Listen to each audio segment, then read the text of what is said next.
listening to Braves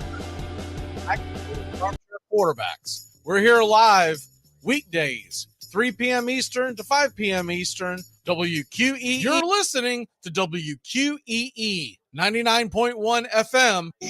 When something feels different, only cares about your teeth, but is friendly to work with? How about one that offers great deals and new patient promotions? Well, your search is over. Most Valuable Smiles in downtown Eatonton, Georgia is committed to giving you the biggest and brightest smile. Right now, get a $99 new patient special, including x-rays and exam. Maybe you're looking for veneers. Most Valuable Smiles veneer special includes one free veneer with every 5 purchased. Or get that bright white smile you've always wanted by taking advantage of an exclusive $100 off Zoom whitening treatment when you book today. And don't forget that 2022 is almost over. That means most insurance policies will reset by the new year, and to avoid losing that extra money, you need to use it or lose it. Book an appointment today with Most Valuable Smiles in downtown Eatonton to lock in these exclusive deals. Call 706-623-0318 or visit mostvaluablesmiles.com.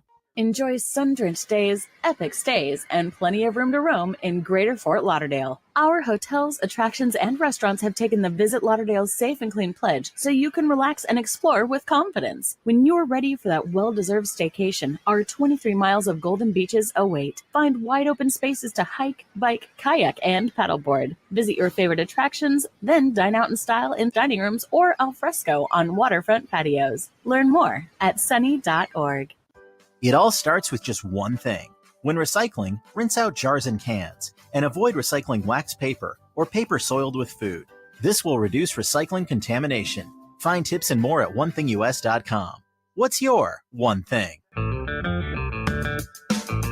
Hey, sports fans. The Key has a brand new show. Braves Country is coming your way weekdays, 3 p.m. Eastern to 5 p.m. Eastern.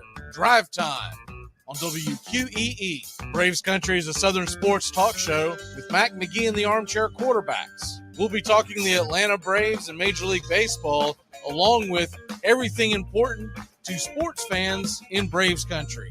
The SEC, ACC, Big Ten, and the National Football League, and the big sports news of the day. That's Braves Country with Mac McGee and the Armchair Quarterbacks.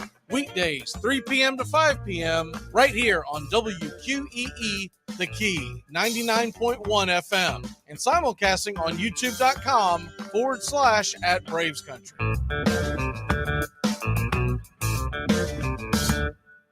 At Shell, we know from the time you get up to the time you wrap up, good night, there's a lot of meetups, eat-ups, and hurry-ups. So come to Shell and get 3 things done at once. Fill up with Shell V-Power Nitro Plus to help keep your engine running like new. Save up with the Fuel Rewards program and never pay full price for gas again. And snack up with in-store rewards to save even more at the pump. Make the most of the stop you need to make with Shell and engines that continuously use Shell V-Power Nitro Plus premium gasoline. See full terms and conditions at fuelrewards.com. That's the sound of NyQuil Severe hard at work. NyQuil Severe is the best sleep with a cold medicine. No tossing and turning, just rest and recovery. So you're ready to take on tomorrow. For powerful relief of your worst cold and flu symptoms, try NyQuil Severe. The nighttime sniffling, sneezing, coughing, aching, stuffy head, best sleep with a cold medicine. Use as directed. Keep out of reach of children. Hey, Braves fans. Thank you for listening to Braves Country Baseball. Hi, I'm Mac McGee, and we are here to bring you play-by-play, pitch-by-pitch of your Atlanta Braves, bringing you spring training in 2 to 3 games a week all season long. Please like and subscribe today. Braves Country Baseball.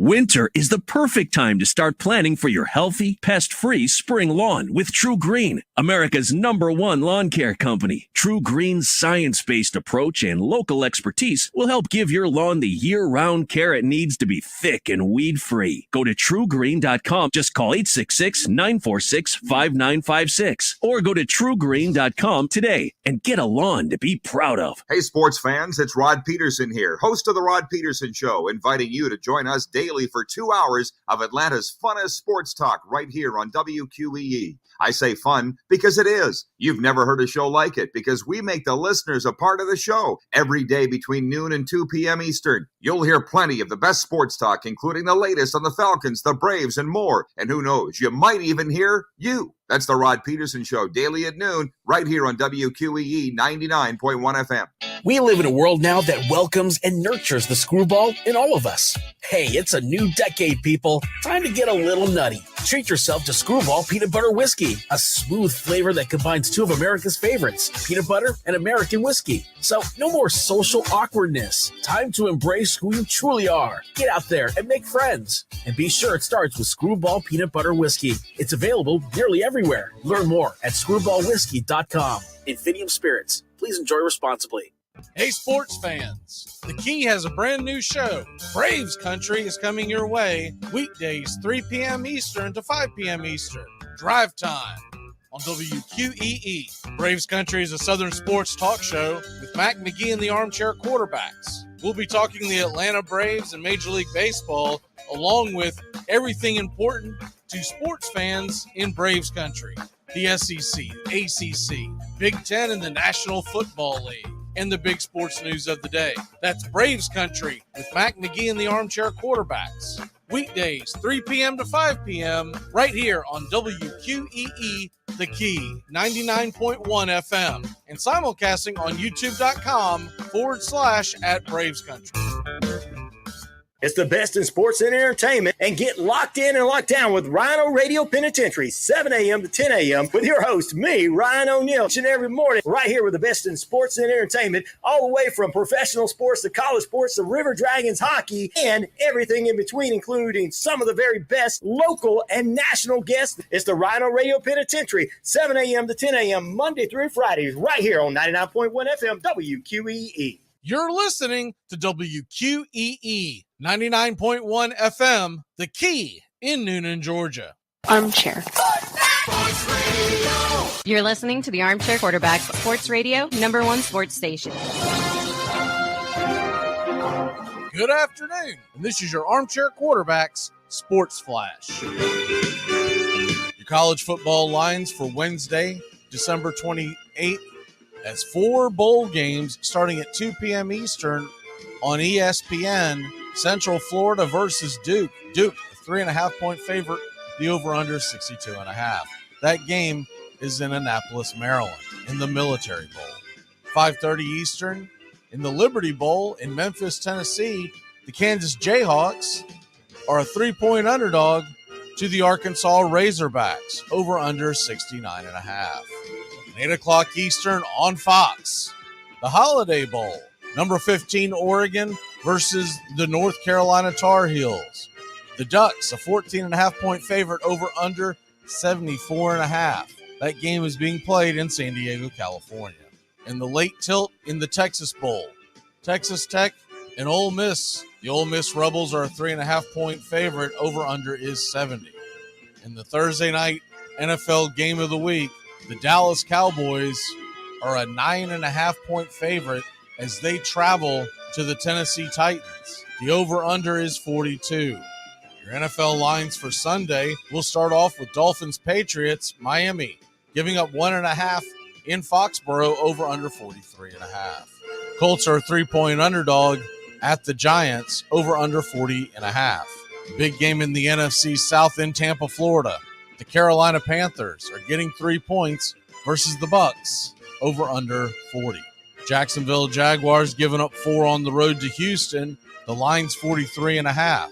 Could be a look-ahead game as Jacksonville getting ready for the final week of the season versus the Tennessee Titans. Cardinals are at the Falcons. Atlanta giving up 3.5, over under 40. Bears at the Lions. Detroit needs a win. They're giving up 6, over under is 51.5. Chiefs a 13.5-point favorite at home against the Broncos. The line's 43.5. The Saints and Eagles, Philly, 6.5-point favorite, 43.5 the over-under. Washington's a 2.5-point favorite at home versus the Browns. Raiders getting 6 at home versus the Niners. Jets and Seahawks are a pick'em, while Green Bay is giving up 3 at home to the Vikings. Rams +7 at the Chargers, and the Steelers and Ravens are your Sunday night football game of the week. Baltimore, a 3.5-point favorite. The over-under is 36.5. And that's your Armchair Quarterback Sports Flash. Stay tuned for Braves Country right here on WQEE 99.1 FM, The Key in Noonan, Georgia, simulcasting on youtube.com at Braves Country. Armchair. There's something kind of about a kid that's never played baseball. We have been hoodwinked, bamboozled, and flat out deceived. Why did you get so drunk? You got drunk. I'm just really exhausted. What's in that cup? Armor Cokes. Do you have any idea how important this is? We're trying to save the pump. Really? This is what you're doing? This is what you're doing? Chief, what do you want to do tonight? The same thing we do every night. Try to take over the world. 106 miles to Chicago. We got a full tank of gas, half a pack of cigarettes. It's dark, and we're wearing sunglasses. Hit it. Armchair. YouTube Live. Radio station. The radio station you can call your own. Do you know what listeners like about our station? I like everything. It's always on my radio. We never stop the music, except for now, when I talk. You're listening to Braves Country with Mac McGee and the Armchair Quarterbacks. We're here live weekdays, 3 p.m. Eastern to 5 p.m. Eastern, WQEE 99.1 FM, The Key, and simulcasting on youtube.com/at Braves Country. Your first choice for Southern sports. Good afternoon. I'm Mac McGee, and I don't know much, but I know one thing. Duke just got hosed in the Military Bowl. That was a touchdown. Wow. Armchair. Community Access Channel. He's the armchair quarterback. He's full of beer and he's full of snacks. The all-American man. Hey, howdy, hi, and how the hell are you? Welcome to Armchair Quarterback Radio's Braves Country, streaming on Braves Country HD wherever you stream, and on WQEE 99.1 FM, The Key in Noonan, Georgia. And as we're taking you all the way to the 5 o'clock hour, get you caught up on what's going on in the Military Bowl. Duke just took a 10-7 lead over Central Florida. That's the good news if you're a Blue Devil fan. The bad news is they just had a touchdown called incomplete in the back of the end zone, and he completed the catch. He scored the touchdown, then fell to the ground. Then the ball came out. He was out of bounds at that point. That should have been a touchdown. All right, let's go ahead and get into what's going on in the world of sports. If you're a Georgia Bulldog fan, your antennas were probably up early this or late this morning as a story came out that the Ohio State Buckeyes have been chirping as there's a lot of pre-college football playoff conferences going on, press conferences going on. And several of them have basically, to get to the short of it, several of them have been quoted as saying that Georgia has a lot of holes that Ohio State can expose, that they have a lot of advantages, et cetera, et cetera. You get the gist. And basically, they're out there calling for, at this point, that they can take advantage of what Georgia can put on the field. And if you're a Georgia Bulldog, you're seeing that, and it's not a term that's used too much anymore, but that's bulletin board material. If you're Ohio State, and the last time we saw you, you got absolutely thumped by Michigan, who, if they're on the field with Georgia, they're a touchdown underdog at least. You should be focused on not embarrassing yourself in the semifinal, not being braggadocious and talking about how big and bad the Ohio State Buckeyes are. Let's be honest, the Ohio State Buckeyes look like a fraud against Michigan. Now, they've got a chance to right the ship, and they've got a chance to, if you ever want to silence your critics, beat the defending national champion Georgia Bulldogs. But you're in no position to sit there and stick your chest out. You're not going to intimidate Georgia, my friend. I guarantee you that. Georgia is not scared of Ohio State. So if they think that they're going to be braggadocious and put things out there that will get Georgia quaking in their boots, it's not going to happen. The Georgia Bulldogs are going to be ready to roll. I cannot wait for this game. And the good thing is it adds to the allure of the game now. Now you've got Ohio State chirping, saying that they're going to take out Georgia and that they have many holes that they can take advantage of, was the quote. If you're a Bulldog strapping up on Saturday evening, 8 o'clock Eastern, you are ready for that game. Speaking of this weekend, here on the Key, the River Dragons hockey, they'll be playing Saturday night at 7:30 Eastern. And once again, they will also be playing, it's a double dip. So they're set to play the Mississippi squad at 7:30 Eastern on Saturday, New Year's Eve, and then New Year's Day at 4:30. So it's a back-to-back as we look forward to that and River Dragon hockey, as they've had quite a few days off, and we'll get ready for that. Looking at other things that are going on, did you see this thing where Carson Wentz has been reinstated as the starter for Washington this week in a game that they desperately need? The only thing I can tell you is this. If you are a fan of the Green Bay Packers, you just got very happy because Ron Rivera is pulling Heineke, who the team has responded to, the team has played for, the team has played hard for, and he's pulling him to bring in Carson Wentz, who has been a dud this year at Washington when healthy. He was a dud last year. He hasn't done anything realistically since the year he was injured, where he was looking like the NFL MVP, but Nick Foles takes him to the Super Bowl championship. Ever since then, this is a team, or this is a quarterback, that doesn't look like a starting quarterback in the National Football League. You saw the Colts try to make the move to bring him in. They thought they had something. Colts are just repeatedly wrong on their quarterback decisions. And then now Washington brings him in, and he didn't play well. Heineke's been playing pretty well. Is he a franchise quarterback you're going to build a team? No. But I think he's a guy who can go out and beat Cleveland.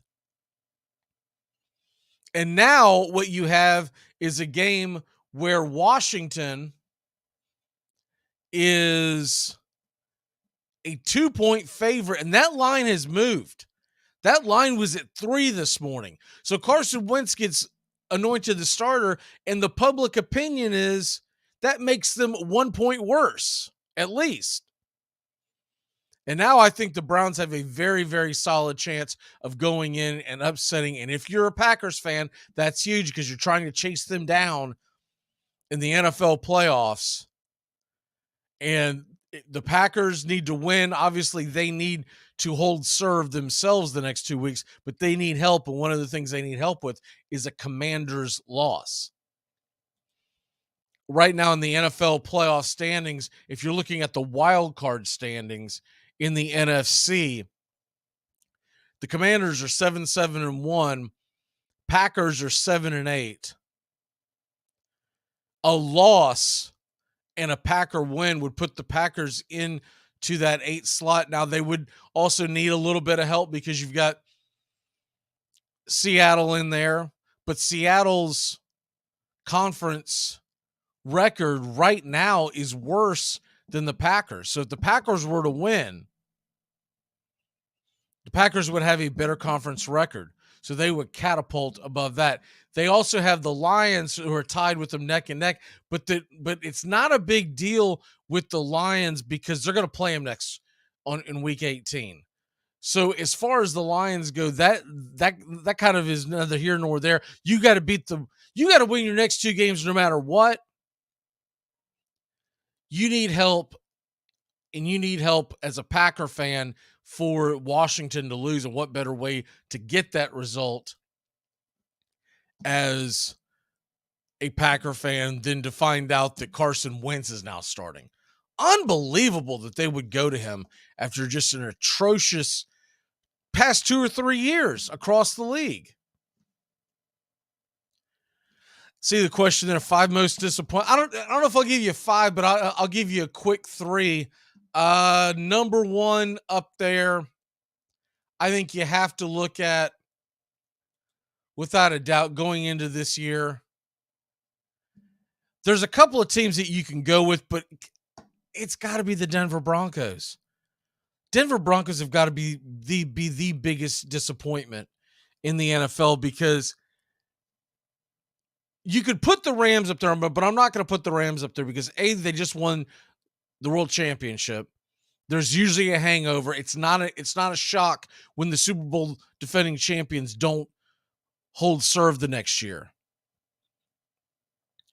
And they did have the big injuries, especially to their starting quarterback. Matthew Stafford hasn't played in a couple of months. But there has been no big excuse for the Denver Broncos. There has been no excuse for the Denver Broncos. So I think number 1, I've got to go with the Denver Broncos. Number 2, looking at the record, I've got to go Arizona Cardinals. They go out and they give that big deal to Kyler Murray. The Cardinals made the playoffs last year, and though they were manhandled in that first playoff game against the Rams, they still look like an up-and-coming team, and they regressed. They absolutely regressed. And then number 3, and I know that there's been a lot of injuries, but I'm going to put the Tennessee Titans right there. Tennessee Titans at one point, what was it, 5 weeks ago? They were sitting pretty and cruising into the playoffs with the division crown. And then Bengals, Eagles, Jaguars, Chargers, and Texans later, they have a 5-game losing streak. The last time they won a game was way back on that Thursday night game against the Packers.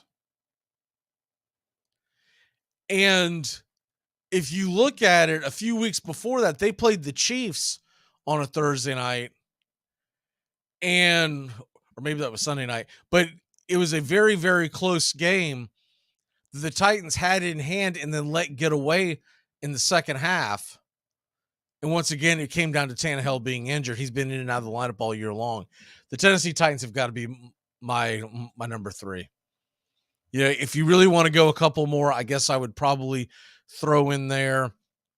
The season isn't over yet, but I don't believe you're going to get a very strong finish from the Tampa Bay Buccaneers. So the Buccaneers have been a disappointment. And then considering the hype that we heard, the Colts have got to be in there. Now, I was not a believer in the Colts, but the Colts have got to be in there. We were hearing the Colts, oh, they're signed Matt Ryan. Oh, they've turned it around. Oh, look out. That's all they needed was a quarterback. And I was over here waving my arm going, Matt Ryan lost it 2-3 seasons ago. Matt Ryan's not the answer. Just like Carson Wentz wasn't the answer. Just like Phillip Rivers wasn't the answer. Colts keep trying to plug some aging veteran who's on the decline in. By the way, Duke has now taken a 17-7 lead in the Military Bowl. There's about 2 minutes left. UCF keeps turning the ball over, so we'll see if they can fight back into this game. The line on that game was 3.5 at kickoff. Duke giving up 3.5. We've got a lot of good bowl games today. We're going to get into them. You've got the one that just right here, the Military Bowl started at 2 Eastern.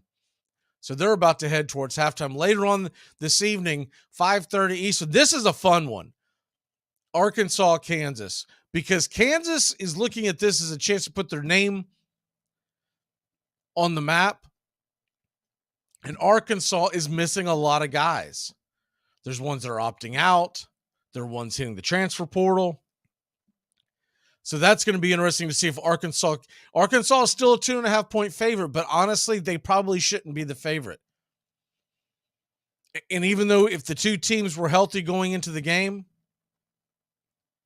I don't believe Arkansas. Arkansas right now should not be the favorite considering all that they're missing. They're going to have a hard time slowing down the Kansas offense. I still wonder if Arkansas will be able to out-physical them. But don't be surprised if Kansas goes out there and really puts it on them, because Arkansas appears to be a little disinterested in this game. The game tonight, the Holiday Bowl, usually one of the more fun ones, Oregon, North Carolina, that over-under is up to 75.5. Wow. 75.5 should be a good shootout with Nix and May, and then Texas Tech and Ole Miss tonight if you're up late, 9 p.m. Eastern. I can't get on board with the Falcons and the Texans being big disappointments. I'm reacting to the chat on our YouTube channel. Raise your hand if you thought the Falcons or Texans were heading to the playoffs this year. I didn't. I figured the Falcons were absolutely in a transition mode. When Marcus Mariota is your starting quarterback heading into the season of 2022, not 2018, you're in a transition year. In Houston, we have a problem. I think Houston's going to be able to right the ship, and Lovie Smith's probably a pretty good coach to be able to weather that storm, but I did not have a big expectations for either one of those teams. But considering expectations, I've got to put the Colts in there. I've got to put the Bucs in there with Tom Brady. Titans have been a disappointment the second half of the season. They were surprising in the beginning of the season, but now they've absolutely fallen apart. And, of course, we've already done the rest. All right, we're going to take a quick break. When we come back, Stephen Trosh is going to join us, and we're going to get into some prop bets. Going to look ahead to Week 17 in the National Football League and get you updated on the Military Bowl. Keep it locked in here on WQEE and Braves Country HD, wherever you may stream. Well, don't mind me. I'm just here to install this smoke detector. Smoke detector? Does that detect any kind of smoke? Long live the king. Hey, sports fans, it's Rod Peterson here, host of The Rod Peterson Show, inviting you to join us daily for 2 hours of Atlanta's funnest sports talk right here on WQEE. I say fun because it is. You've never heard a show like it because we make the listeners a part of the show every day between noon and 2 p.m. Eastern. You'll hear plenty of the best sports talk, including the latest on the Falcons, the Braves, and more. And who knows, you might even hear you. That's the Rod Peterson Show, daily at noon, right here on WQEE 99.1 FM. ACC football covered like no other here on the Armchair Quarterback. Against the blitz. Touchdown, Florida State. Rock Preston scores the touchdown. And now it's Bowden's decision. And he sends Mowry onto the field right away. Danny Cannell is the holder. Mowry ties it. This game is over. A 31-31 tie. A 31-31 tie. A deep throw by Lawrence. A lot of contact. Justin Ross broke free from it. He's down in the end zone. Touchdown, Clemson. Justin Ross, a freshman wide receiver, big, rangy, and Trevor Lawrence knows, throw it up against that single coverage, give him a chance to make a play on a 50-50 ball. If you're a fan of the ACC, pull up an armchair. You're home. It's the best in sports and entertainment, and get locked in and locked down with Rhino Radio Penitentiary, 7 a.m. to 10 a.m. with your host, me, Ryan O'Neal, each and every morning, right here with the best in sports and entertainment, all the way from professional sports to college sports to River Dragons hockey and everything in between, including some of the very best local and national guests. It's the Rhino Radio Penitentiary, 7 a.m. to 10 a.m. Monday through Friday, right here on 99.1 FM WQEE. Welcome back to Braves Country. Weekdays, 3 to 5 p.m. Drive time on WQEE.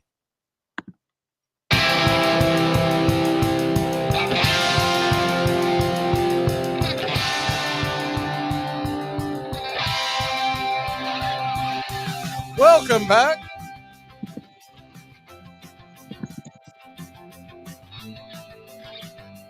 Duke 17, Central Florida 7. Duke has the ball, and they are driving. There's about 40 seconds left in the second quarter as they're heading to halftime.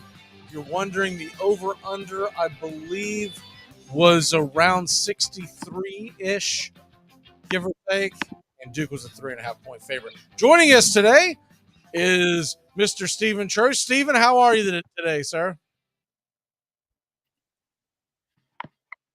Man, I'm doing fantastic. We got another week of bowl games coming up.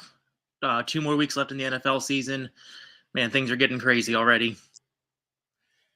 Yeah, we've got 3 more bowl games today. This is a fun time to be alive as a sports fan, isn't it? You've got bowl games all week long. Yeah, I think there's 3 tomorrow, plus there's the NFL game. We'll get into that in a second. And then I think there's 5 on Friday, including the Orange Bowl with Tennessee and Clemson, which ought to be interesting because there's been some opt-outs there. And then Saturday, of course, you got the 2 national championship games. But before that, you've got 2 SEC bowl games, including Alabama, Kansas State, and the Sugar Bowl. And then you got a full slate on Sunday. And then you've got a full slate of college bowls leading into what I think is one of the best Monday Night Football matchups we've had in a while, Buffalo at the Bengals. What a week. Did you have a good Christmas? Oh, yeah. I'm up in North Carolina. Can't really ask much better than that. I mean, it got down pretty cold up here. It's about 10 degrees. No snow, unfortunately, but I'm out of Florida.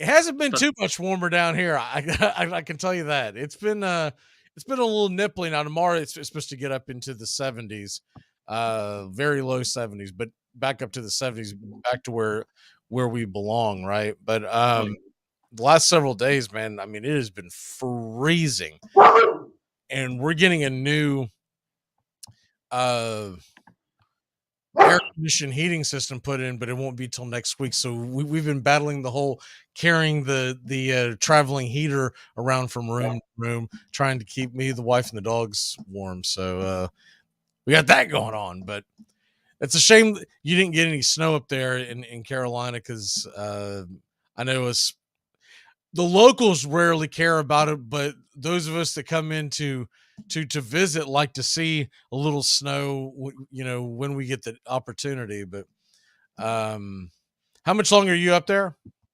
We come back Monday. Okay. So you might still get some snow yet. North Carolina, cold area of the world. And of course the North Carolina Tar Heels are on TV tonight, Holiday Bowl. Yes, sir. 2 touchdown underdogs. I'm a little surprised by that line.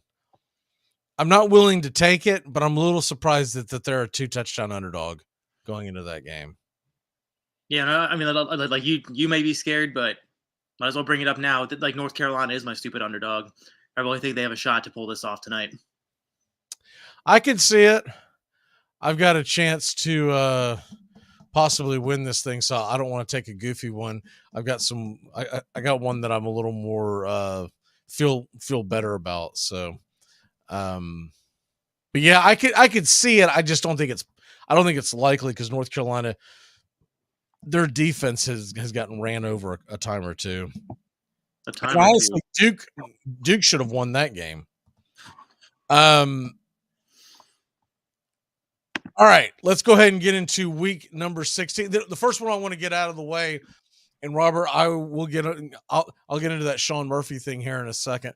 The first thing that I want to get out of the way is the Thursday night game. It almost feels like it's going to be a dud. It sounds like the Titans are going to rest most of their players, getting ready for that week 18 matchup, because the game tomorrow night does not matter one way or the other to the Jaguars or the Titans. That division's all going to come down to next Sunday in Jacksonville for the division. I don't think either team has much of a chance of getting a wild card, so they're really looking at it as division or bust. Jacksonville's got a little better chance, but honestly, if Jacksonville's record's good enough to win the wild card, the record's going to be good enough to win the division. And if they get that loss and not win the division, unless it's something goofy like a tie is thrown in there or what, I don't think Jacksonville's going to be able to get the wild card. So looking at tomorrow night's game, now the Cowboys still have things to play for, so I'm not worried about starting Cowboys in fantasy, or if you're talking about player props, I'm not worried about any of that. I am concerned about starting Derrick Henry, starting pretty much anyone on the Tennessee Titans offense, because they're going to hold out Tannehill for week 18. I think he'll be ready to come back because Vrabel knows that he needs a healthy team and he needs a team that has Tannehill, because Malik Willis is not it. I mean, at least this year. There's still a lot of growth there needed. There's a lot of growth. I mean, when the guy gets benched in preseason, people forget about that. He got benched in the middle of a game in preseason because he wasn't getting it. That tells you how far behind he is to get benched in preseason. Yeah. So with that being said, are there any guys that you like in fantasy tomorrow night? I mean, you got to like CeeDee Lamb against that Titans secondary. Yeah, I mean, CeeDee Lamb's an obvious. I'm not super high on Dalton Schultz. I'm not liking the matchup too much, and he really hasn't seen too much of that offense recently. I love the upside of Zeke Elliott tomorrow with Tony Pollard possibly missing that game, and I also think that Gallup has some sneaky upside. Like that Tennessee, you can tell us enough that the Titans secondary is just flat out not good, and all it takes is one big play for him to pay off value. Well, that and the fact that they've got two major injuries, and they're not going to rush them back out there because they hope that they can get some semblance of a defense for Week 18 versus Jack. Tomorrow's game is a 10.5 point spread. I don't think it's nearly enough. I'm not even planning on watching that game. And that tells you something. I'm not even planning on watching that game because I'm not going to start Derrick Henry in any sort of fantasy. The game doesn't matter. And I think the 10.5, the only way I end up taking that is if I end up taking the Cowboys minus the spread. If the spread goes down a little, I might, but I still hate giving any kind of large double-digit spread in the NFL, but I still think it probably ought to be closer to 14, considering who will and will not start. I mean, like we saw the Texans take this same Dallas team to down to the wire. So, I mean, it wouldn't surprise me if Titans did it as well. I don't expect it, but would not be surprised at all. I think the Texans get a lot better quarterback play than what they're going to get out of Malik Willis. Malik Willis at this stage right now is just RPO guy, and he's not going to have Henry, so you're not even going to have that threat back there. If you watch the end of that Tennessee-Houston game, when Tennessee had the ball and they had to go the length of the field, they were lucky to even get within Hail Mary territory with those dinks and dunks down the field, 4 or 5 yard check down passes with time running out. So I don't have any faith in Tennessee being able to score. And I think Dallas will put some points up. They are motivated. If they win, then they put pressure on Philly to have to win because Philly has not sewn up the division quite yet. I'm seeing Dallas win that game something like 31-7, 31-10. I don't think it's going to be a good game. Moving on from that, do you have a DFS lineup for us this week? No, I mean, there's just so much up in the air. I'm not even sure where to go at this point. Okay, well, what about guys you trust and guys you don't trust going into week 17, which is the championship for most leagues? So, I mean, this one should go without saying, but you got your big running backs, just start them. And we've seen some down weeks, like recently from Austin Eckler, like Saquon Barkley's had his plenty of down weeks, but yeah, I mean, just play those. One guy I'm really high on this week is James Conner. He just was the absolute bell cow with McSorley starting the other night. And I mean, it looks like McCoy's going to be playing this week, but Atlanta is one of the worst teams in the league stopping the run, and I just expect them to feed Conner the ball as much as possible. I am extremely high on him this week. Also, Travis Etienne facing the Texans. It is in Houston, but they just get absolutely. What's up? Are you really trusting Etienne? I mean, be careful. I'm just telling you, be careful. They're not going to play their guys. They're going to bench them. There's nothing is gained by a Jacksonville win. That is true. Because I'm in a league where I thought about streaming Trevor Lawrence because I'm that desperate at this point. And don't get me wrong, Trevor Lawrence has been playing well, but I can't trust him. I can't trust that he's going to be in there in the second half.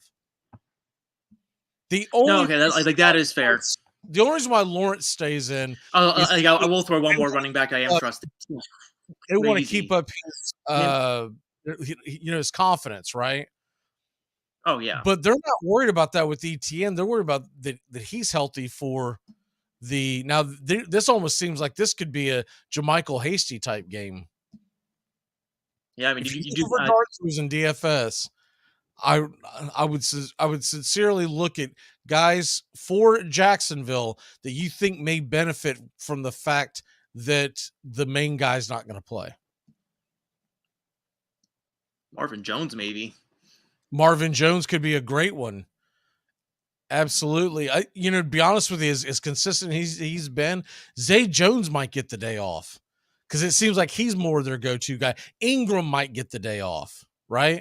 Like I was almost going to say Kirk's going to benefit because he's disappeared in recent weeks. I don't know if it's just Zay Jones has just been strangely enough, but Christian Kirk could benefit from the stars being benched, which is not something you expected to say at the beginning of the year. Do you trust 100%. Alvin Kamara in Philadelphia? I don't trust anybody in New Orleans right now. It is tough to say it. I mean, he had a decent week last week, but man, it's just I can't trust that offense. Did you catch any of that Cleveland New Orleans game? No. It was absolutely dumbfounding to me. So I had a stake in it. I had streamed Taysom Hill, a tight end, right? Mm-hmm. And when he was in the game and he was running the offense, almost like a wildcat between him and Kamara, that offense was actually churning out yards. But they kept benching him and bringing in Statue Dalton, and the offense would just die right where it laid. I do not understand that coaching staff. I know they haven't been rumored to be under the gun. That coaching staff ought to be looked at seriously this year. In the offseason. I mean, conversation for a separate time, but what happened to Jameis Winston? I'm thinking he got in the doghouse for something he did or said off the field because it wasn't anything on the field. Yeah. It had to be. And I saw a quote about 3-4 weeks ago where he was making it was a very quiet complaint, but basically saying that you don't normally lose your job when you get hurt. And I lost my job when I got hurt. It's about what he said, and it didn't go viral because it's the Saints. He doesn't play for the Packers or the Jets or the Giants. So it kind of went under the radar. But I heard that and rewound. I was like, man, you could tell that he's obviously going to go elsewhere, but he did something to rub the coaching staff the wrong way. But I'm with you. It's like, there's no way he could be worse than what Andy Dalton is right now. I mean, the crazy thing is, if Jameis was in, they could have easily been in the playoff hunt. The Panthers are the favorites to win that division right now.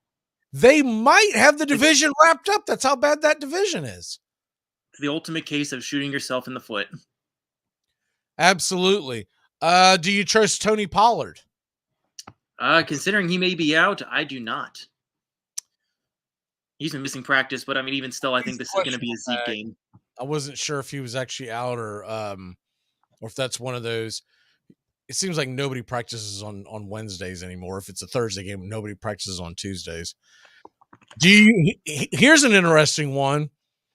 Because if you drafted him high, and you're in the championship week, are you trusting Najee Harris against Baltimore?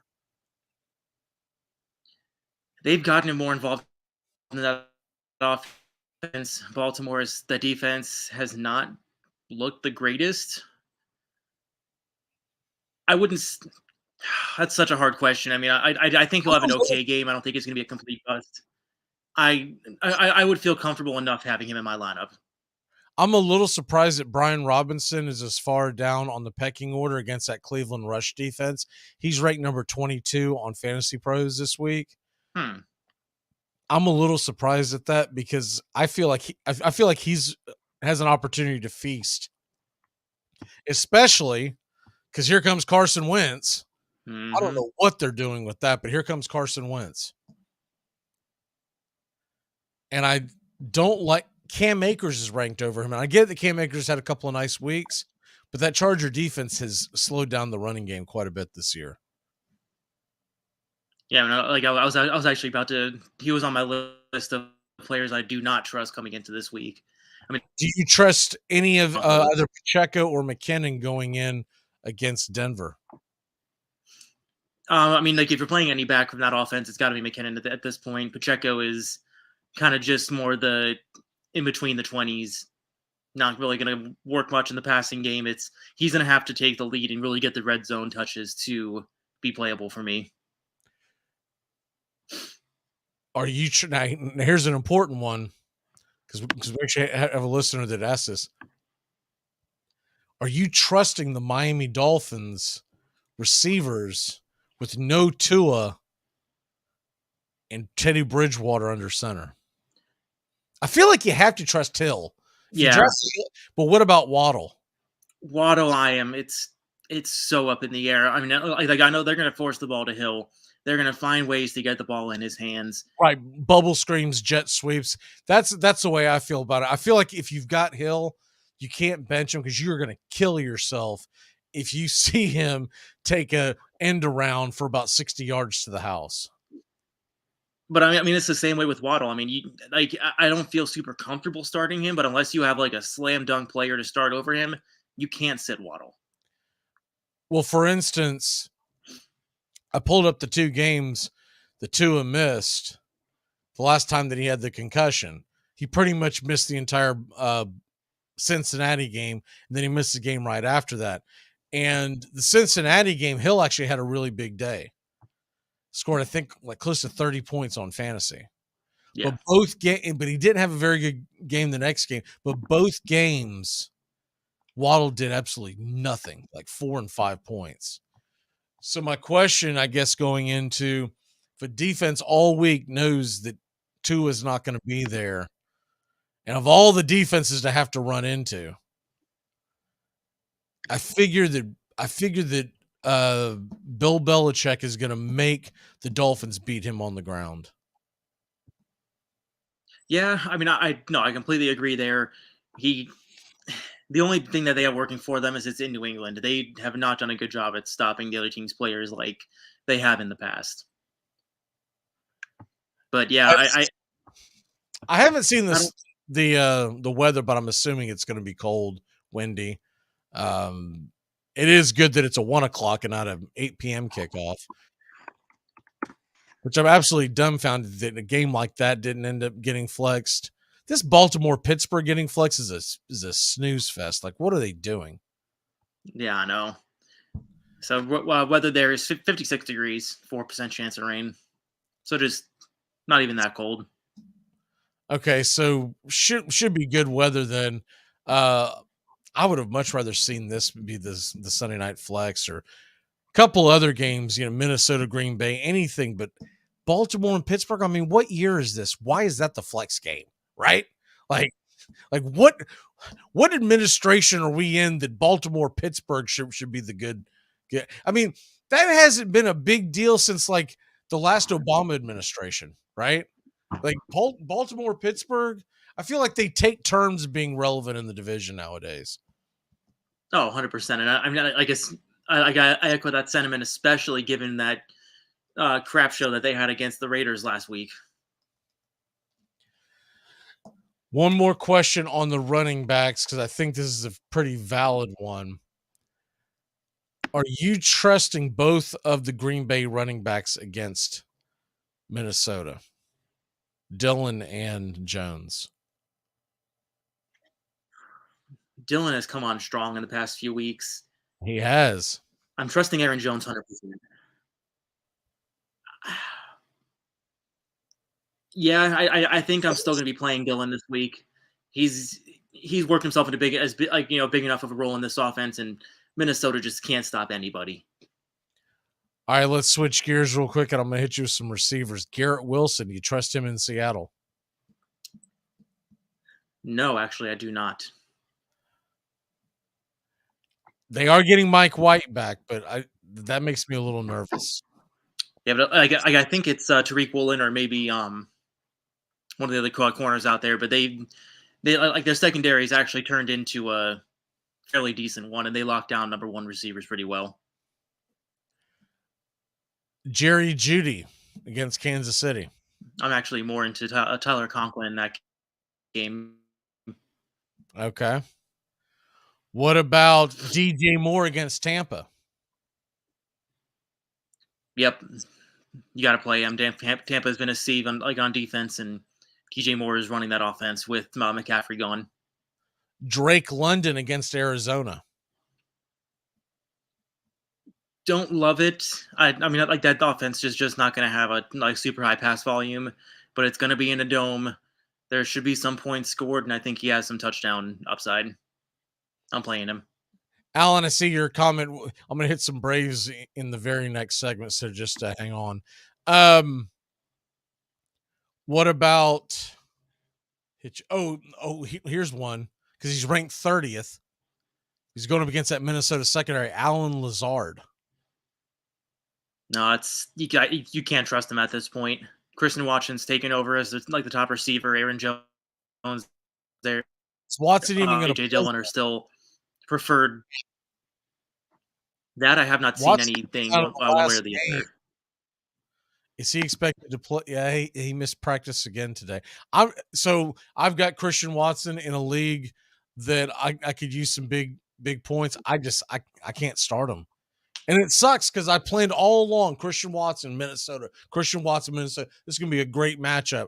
He came out at halftime against Miami, did not come back, and I don't think he's going to I really don't think that he's going to play. He didn't even look like he was fighting to get back on the field. He quickly put on a sweatshirt, was standing around over there joking, and I'm like, really? Like you're constantly in and out of the lineup, and you're not going to fight to get back in there? I mean, I guess we'll just need to wait until later in the week to see that. As of right now, Alan Lazard, no. Even still, I wouldn't. I think Dobbs would see more. All right, real quick, what is your stupid underdog and your lock of the week? Well, stupid underdog, we touched on it a little bit before. I'm going UNC over Oregon. Oregon kind of fell off towards the end of the season. I just really don't. I'm just not really loving that spread there. He's was it close to 2 touchdowns now? I think he's at 13 points. Yeah, I think it's 13. Yeah. And what is your... So my lock of the day is going to be the Carolina Panthers +3 over Tampa. Sorry, Tones, but Tampa just does. They're missing something this season, and Carolina I don't think they're gonna make it deep in the playoffs, but they kind of look like they're a team of destiny. All they need is a win to lock up the division. I think they get it done in Tampa. All right. What is your walk off? Week 17 championships on the line. Good luck, everyone. Don't overthink it. Okay. We'll be back in a flash. When we come back, we're going to talk about the Braves. They locked up Sean Murphy. Was that a good move? And a couple other things that they've done. We'll be back in a flash here on The Key and Braves Country HD, wherever you may stream. If you're making sandwiches, always leave the knife hanging over the sink in case you want one later. Be a man. I'm 7-0 this season. You auto-drafted. That's what all the great GMs do. They delegate. You didn't do anything. Yeah, I did. I set the cue. Without fantasy football, what would friends talk about? I almost wore shorts today. Oh. I was going to do a sweatshirt shorts combo. Switched to pants instead. Armchair.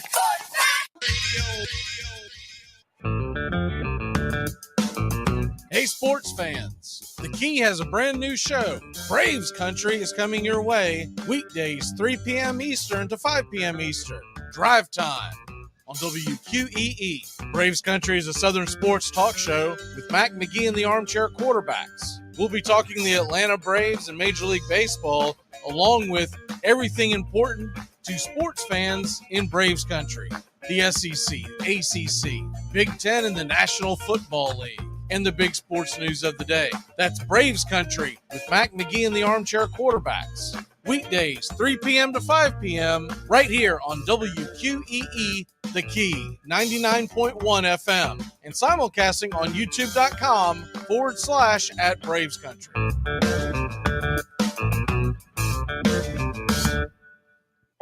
Make contact. A collective psychosis is sweeping the nation. We're in the thick of the haze craze, and Elysian is introducing an altered state of IPA. Contact Haze is a tangled chemistry of mild haze, low bitterness, and an explosion of hop aroma. This hazy IPA bursts with notes of bright raspberry, currant, citrus, guava, and passion fruit. Available in 6-pack cans in stores. Make contact.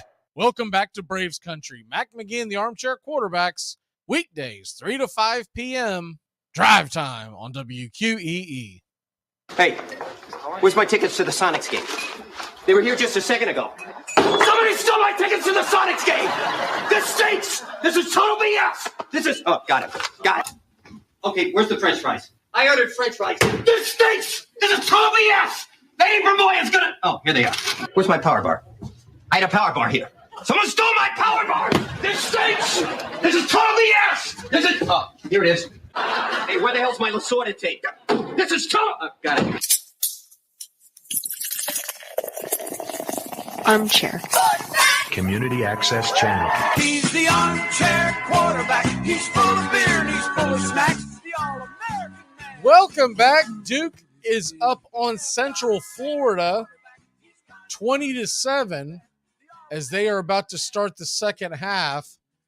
And Central Florida better wake up. They don't want to get too much farther behind, and they are going to be kicking off. So we'll see if Central Florida can get a stop and get back into this game in the Military Bowl. Of course, there's 3 other bowl games today. You got the Liberty Bowl, Kansas and Arkansas. That kicks off at 5:30. Oregon, North Carolina kicks off at 8. And then the nightcap, 9 p.m., Texas Tech, Ole Miss. So a bunch of good bowl games, a bunch of good games tomorrow. And you got some really good games all throughout this week. Tomorrow, I'm looking forward to the Cheez-It Bowl. That game kicks off at 5:30 on ESPN, Florida State and Oklahoma. And then you also, that late game, the Alamo Bowl, Texas and Washington, that should be a really good bowl game. Looking onto that big time, that should be one heck of a game. And Syracuse, Minnesota get you started tomorrow. That's probably going to be a little of a lower scoring. I'm not going to say boring game, but I think it's going to be a ground and pound type of game. Syracuse had a very, very bad back end of the season, but did find a way to get into a bowl game. The Syracuse, Minnesota, that's the Pinstripe Bowl. That's going to be played in Yankee Stadium. So you got to figure cold weather and whatnot. But the Cheez-It Bowl, Oklahoma, Florida State, that should be good. Texas, Washington, that should be good. And then tonight, I really like that the Oregon, North Carolina game. I do think North Carolina has a chance to upset. It'll be interesting to see if that defense can slow down the Ducks, because the Ducks have been revving it up ever since, I don't know, ever since Nick's really got that offense going in about the 3rd week of the season. Really looked good. All right, the Atlanta Braves didn't get a chance to touch on this yet, but the Atlanta Braves went out and did another thing yesterday, and it may have went under the radar for non-Braves fans, but I do think it is a very, very big deal, because they went out and they did what we expected them to do. So I guess anymore nowadays, it no longer shocks us, because when the Braves go out and they target a young player that they like, they normally lock them up. And you can say that that's expected, blah, blah, blah, blah, blah. But not every team does that. Not every team makes a move and then has the ability and the foresight to lock them up. So now Sean Murphy signs a 6-year, $73 million deal. And there's a key to that, too. There's a 7th-year option, and it's a club option with no payout. So if he falls off and isn't performing going into that 7th year, and the Braves decide not to pay him, not to keep him on, at that point he'll be going to age 34, I believe is where he'll be at. They don't have to pay a penalty, and a lot of these you do, and a lot of these that you have with the extensions, when it is a club option, you normally have to pay X amount to get out of it. In perfect example, when the Braves made the trade for Jock Peterson, and they decided not to keep Peterson, they had to pay an exit fee, essentially. So I think that's big, but when you're going to get, I mean, we're talking about the entire infield is locked up until the end of this decade, essentially. Now, I know they don't have shortstop locked up. They don't have it figured out. But I guarantee you, if Vaughn Grissom goes out and has a really good year, he will be getting an extension. They don't want to jump the gun and give him extension out the gate because he did struggle quite a bit down the stretch. So you can understand that. But if he goes out and starts off pretty well, he's going to want to get the extension done because he doesn't want to wait 5-6 years to start making real money. I wouldn't think he would. And the Braves will want to get it done if he's the type of player that they do want to lock up. And so it works out well. It works out well with both when you get a young player that you think is going to do big things long term. Michael Harris, perfect example. Acuna, Ozzie, Olsen, Riley, all these guys are locked up, and now Sean Murphy. And I think the Sean Murphy deal, I think one of the reasons why a lot of the Braves fans are not as excited about it as they were when Money Mike signed his extension, or when Riley, is because we watched him play. We watched them play, and we understood how good they were because baseball is an everyday sport, not just for the guys that play, but for us fans. And it's one of the reasons why you can't get a very good opinion about someone that played for the Oakland Athletics in Braves country, because most Braves fans have not watched the Oakland Athletics play. So that's essentially what they did when they locked up Sean Murphy. They locked up a guy who's been in Oakland. Okay, fair enough. But I can tell you from watching a lot of baseball every day for years, and for the little bit of that I have watched of Sean Murphy, he is an elite defensive catcher. And I still think his offense is going to flourish in Atlanta. He's going to be in a much more hitter-friendly ballpark. He hits to all fields, which is key. He's not some pull hitter that you're going to have to work on. He hits the ball to all fields. And he's going to be in a lineup where he's going to see good pitching, because you're not going to be able to pitch around him. I really think what you're getting out of him when it's all said and done is you're going to get a much younger, a much better defensive version of what Travis d'Arnaud already is.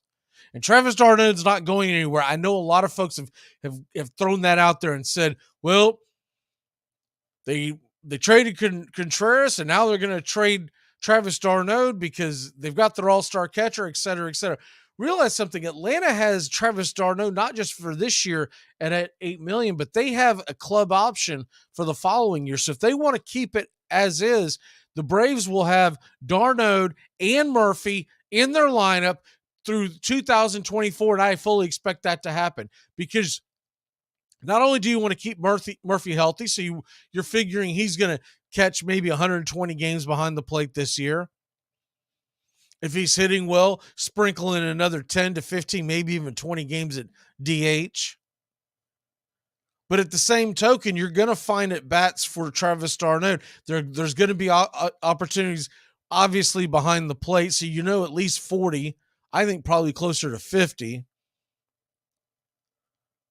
And then also all the designated hitter opportunities. Because right now, going into opening day, no other moves made, Travis d'Arnaud is our best designated hitting option. And you can't argue that. It's not Marcell Ozuna. It's not Rosario. They have not had the presence and command at the plate that Travis d'Arnaud has had over the last couple of seasons.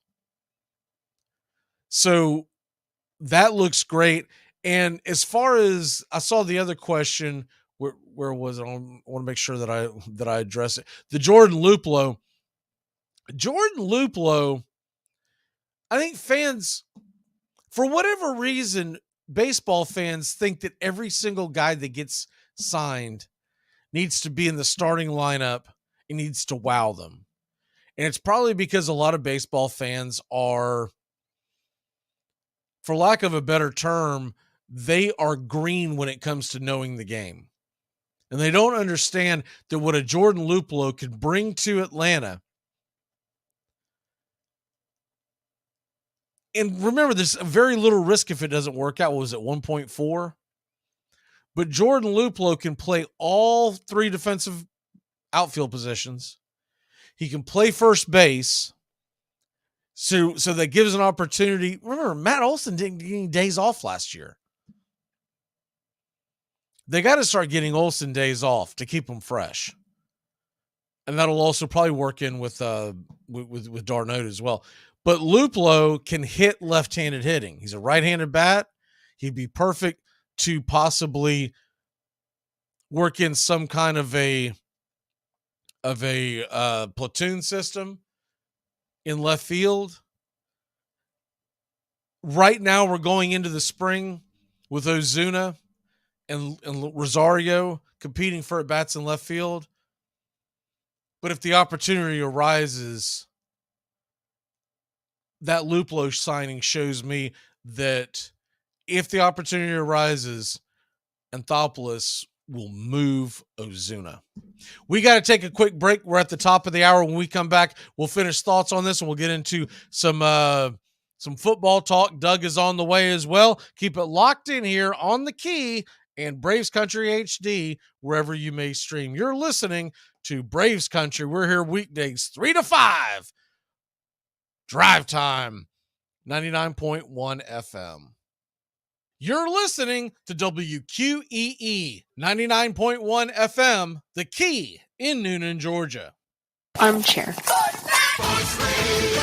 You're listening to the Armchair Quarterback Sports Radio, #1 sports station. Good afternoon, and this is your Armchair Quarterbacks Sports Flash. Your college football lines for Wednesday, December 28th, as 4 bowl games starting at 2 p.m. Eastern on ESPN. Central Florida versus Duke. Duke, a 3.5-point favorite. The over-under 62.5. That game is in Annapolis, Maryland, in the Military Bowl. 5:30 Eastern in the Liberty Bowl in Memphis, Tennessee. The Kansas Jayhawks are a 3-point underdog to the Arkansas Razorbacks. Over-under 69.5. 8 o'clock Eastern on Fox. The Holiday Bowl. Number 15 Oregon versus the North Carolina Tar Heels. The Ducks, a 14.5-point favorite, over under 74.5. That game is being played in San Diego, California. And the late tilt in the Texas Bowl. Texas Tech and Ole Miss. The Ole Miss Rebels are a 3.5-point favorite. Over under is 70. In the Thursday night NFL Game of the Week, the Dallas Cowboys are a 9.5-point favorite as they travel to the Tennessee Titans. The over-under is 42. Your NFL lines for Sunday will start off with Dolphins-Patriots, Miami, giving up 1.5 in Foxborough, over-under 43.5. Colts are a 3-point underdog at the Giants, over-under 40.5. Big game in the NFC South in Tampa, Florida. The Carolina Panthers are getting 3 points versus the Bucks, over under 40. Jacksonville Jaguars giving up 4 on the road to Houston. The line's 43.5. Could be a look-ahead game as Jacksonville getting ready for the final week of the season versus the Tennessee Titans. Cardinals are at the Falcons. Atlanta giving up 3.5, over under 40. Bears at the Lions. Detroit needs a win. They're giving up 6, over under is 51.5. Chiefs a 13.5-point favorite at home against the Broncos. The line's 43.5. The Saints and Eagles. Philly, 6.5-point favorite, 43.5 the over-under. Washington's a 2.5-point favorite at home versus the Browns. Raiders getting 6 at home versus the Niners. Jets and Seahawks are a pick'em, while Green Bay is giving up 3 at home to the Vikings. Rams +7 at the Chargers, and the Steelers and Ravens are your Sunday night football game of the week. Baltimore, a 3.5-point favorite. The over-under is 36.5. And that's your Armchair Quarterback Sports Flash. Stay tuned for Braves Country right here on WQEE 99.1 FM, The Key in Noonan, Georgia, simulcasting on youtube.com at Braves Country. Shenyang, a performance that truly matters to every one of us, is coming to the Columbus River Center for the Performing Arts, January 17th, one night only. Shenyang brings 5,000 years of civilization live on stage through choreographed dance, music combining Western and Chinese instruments in an animated backdrop. Come and see it at least once in your lifetime. Tickets at shenyang.com/GA.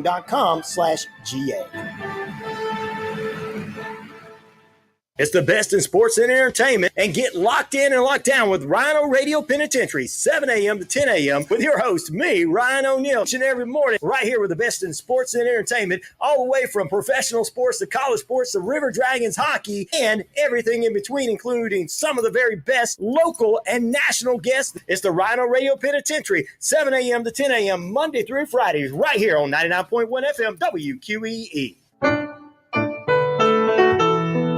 Hey, Braves fans, thank you for listening to Braves Country Baseball. Hi, I'm Mac McGee, and we are here to bring you play-by-play, pitch-by-pitch of your Atlanta Braves, and bringing you spring training in 2 to 3 games a week all season long. Please like and subscribe today. Braves Country Baseball.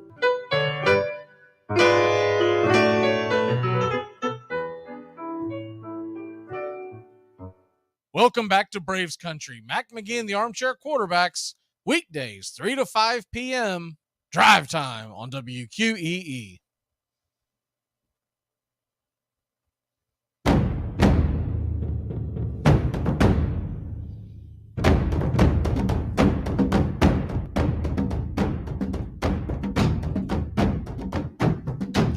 Welcome back.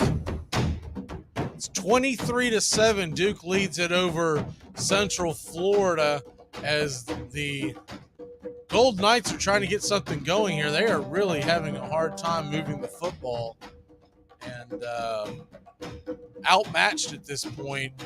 We'll keep you updated on what's going on there, but they're down what is that? 2 touchdowns to 2 2-point conversions. They've only put 1 together. And the thing is, they've moved the ball, but they really, once they get across the 50 and start getting close to anywhere near the red zone, they are just stalling out.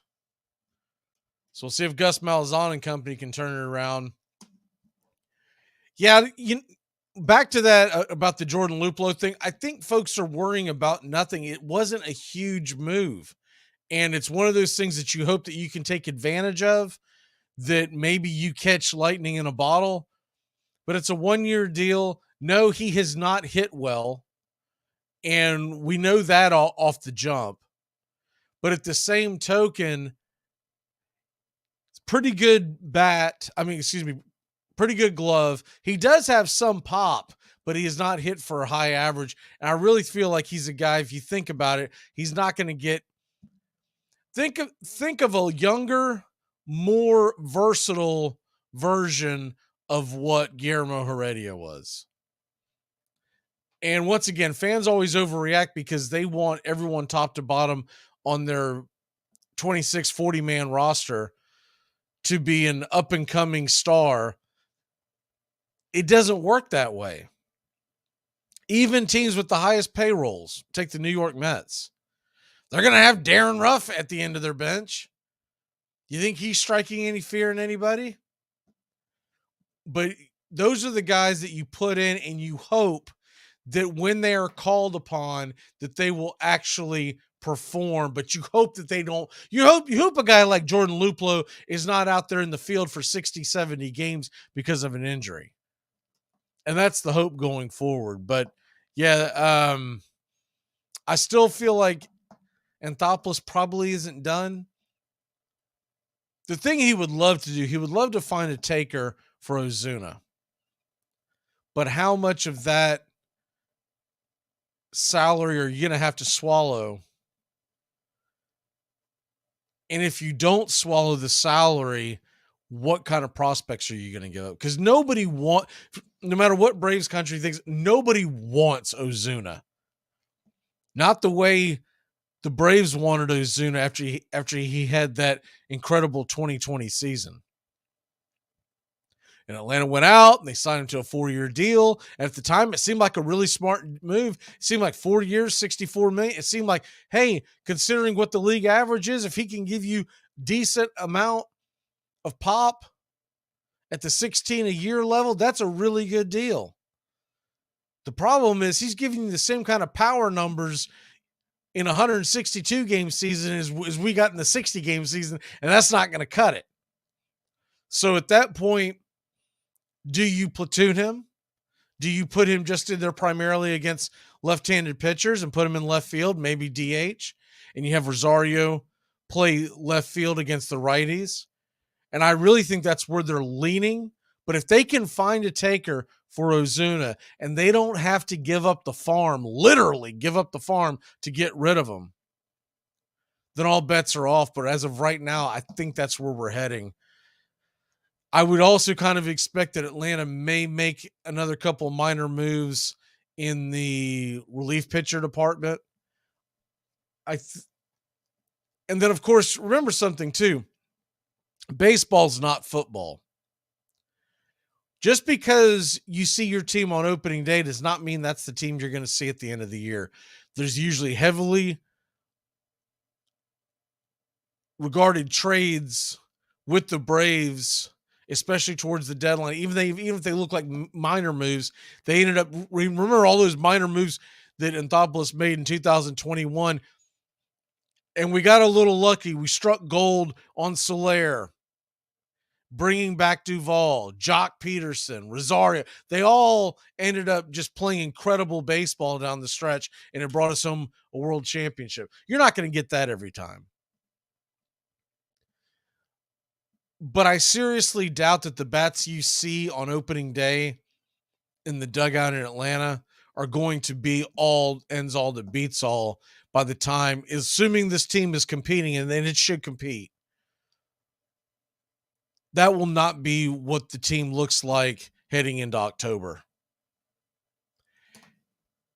And I do believe the Braves are still the favorite to win the division. And that is not lip service. If you look at it, I know the Mets look very impressive because they brought in guys like Verlander, possibly Carlos Correa. They brought in Quintana. But you look at the guys they lost. They lost Jacob deGrom. Can a Mets fan honestly say that Verlander is a step up from Jacob deGrom when both are healthy? Absolutely not. You could argue deGrom's probably the best pitcher in baseball when healthy. Now, the problem is him staying healthy. But your two best pitchers, if you're the New York Mets, are applying for their AARP cards. And that usually does not spell a lot of success down the stretch. Because somebody's going to get hurt.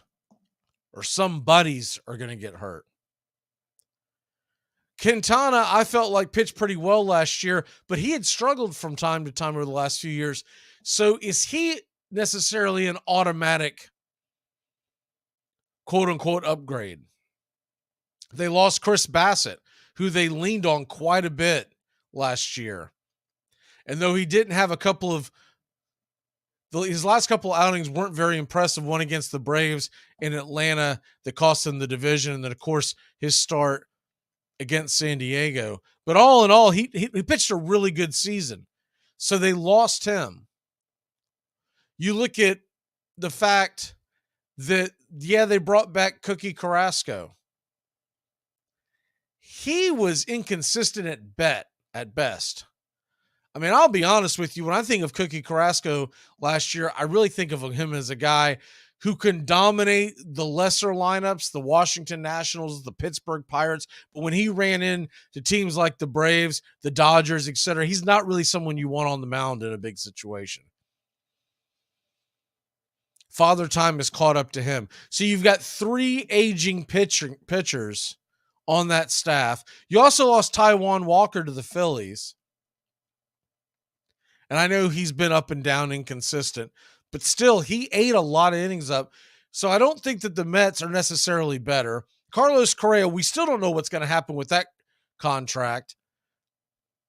It sounds like that if they do get the deal done, it's not going to be a very favorable deal for the Mets long term. They may feel good about it this year, next year, but he's got injury concerns earlier in his career that has now led to 2 teams pausing or halting signing him to long-term deals. And remember, he missed time, quite a bit of time last year. So is he going to be a guy who's always injured? And if you bring him in for $300 million, is one of your cornerstones going to be all that happy about it? What is the locker room going to be like? Because Pete Alonso still hasn't gotten his deal. And I'm not impressed with the Mets bullpen once you get past the very back of it. Leading up to get to the back of that bullpen is not exactly what I would consider I think they got considerably worse. Lugo is gone, and he can eat some valuable innings for you. Yeah, I get it. You brought back your closer, and he was by far the best closer in baseball last year.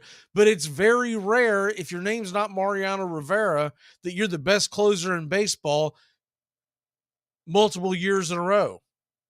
They usually take turns on who's the most dominant one. And then when you look at the Phillies, I really look at the Phillies as a much more formidable opponent for Atlanta, but top to bottom, Atlanta's pitching staff is better than Philadelphia's. Their bullpen is still better. The starting pitching, in my opinion, I will take top to bottom. The Braves have the best starting pitching in the division. You could argue the Braves have the best starting pitching in the National League. I'd probably have to give the nod all in all to the Astros because they are so deep in the starting rotation. And the Yankees aren't too shabby at all. But top to bottom, give me Max Fried, Kyle Wright, Spencer Strider. Give me Charlie Morton as possibly your number 5 pitcher.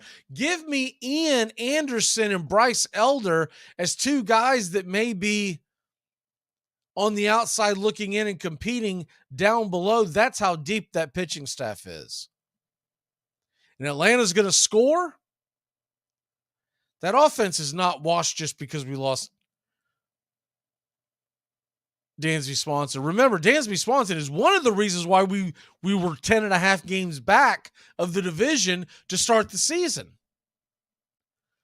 Now, he ended up playing really well in the second half of the season, and I won't take that away from him. And he is one of the main reasons why we won the World Series in 2021. But what it means in the big picture is that it's time for other guys to step up. Mainly, Orlando Arcia will have the opportunity. And, of course, Vaughn Grissom will have the opportunity. But I still think the Braves top to bottom. And when you get the prognosticators, and we'll end up doing our preseason predictions as we get closer to the season. I mean, we're almost in January. I'm so ready for baseball season. But most of your national pundits, they're gonna go with the kitschy, the in team. They're gonna go with the Mets because they're $390 million payroll. They're gonna go with the Phillies because they got hot and went down all the way to the wire in the World Series. But I still think Atlanta's the team to beat. Not just in the NL East, but in the National League. The Dodgers got worse. You notice something about the Dodgers that is strange to me?